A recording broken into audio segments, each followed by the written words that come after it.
Star Wars Episode 2 Attack of the Clones is like if the Phantom Menace were a lot dumber, but it's still pretty cool sometimes.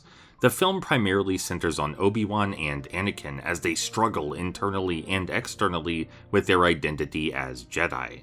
In general, everyone and everything in this film is having some kind of existential crisis.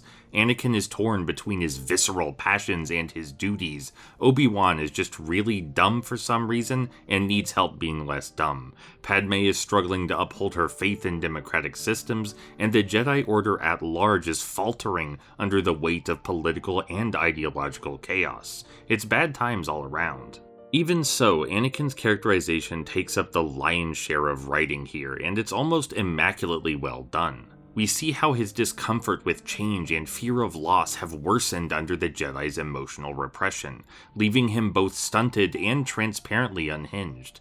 He routinely struggles with basic social courtesy, failing to honor personal boundaries or express himself respectfully. Every scene with him is deeply tense and discomforting, thanks in no small part to his actor's incredible portrayal of a man on the edge. His facial expressions, the tremble in his voice, and his aggressive physical posture are some particular highlights.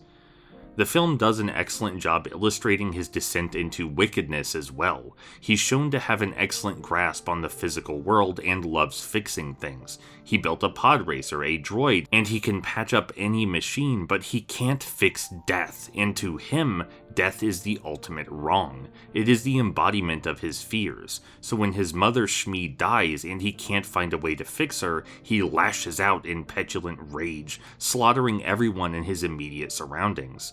To put the cherry on top, it's repeatedly shown that both Padme and Shmi are perfectly content with their own mortality. Even in the latter's final moments, she seems perfectly at peace, even saying her life is now complete. But Anakin lacks the social or spiritual skills to empathize with her. He wishes to protect people he doesn't even understand, and so his crusade against death is a purely selfish endeavor.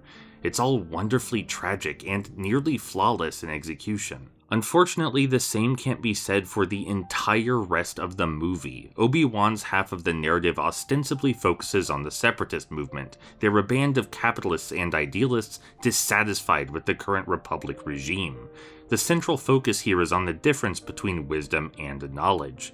Obi-Wan must learn to adapt to the living force, like his late mentor Qui-Gon, and see reality for what it is. But the film communicates all of this extremely poorly, and most of it is sandwiched between senseless, overlong action scenes. There are a couple of quick scenes devoted to characterizing Obi-Wan and the Separatists, yes, and it's not like they're bad scenes, but they're plainly not enough. Count Dooku in particular is potentially the most interesting character in the film franchise, aside from Anakin himself, but he gets virtually no screen time and his motivations are scarcely touched upon.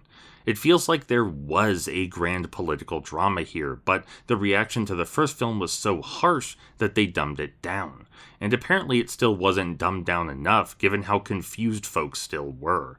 In short, Phantom Menace felt like the work of a masterful artist, and Attack of the Clone feels like said artist losing faith in his own creations. It's still deeply insightful in some key areas, but it lacks the grace and focus of its predecessor, in a big way.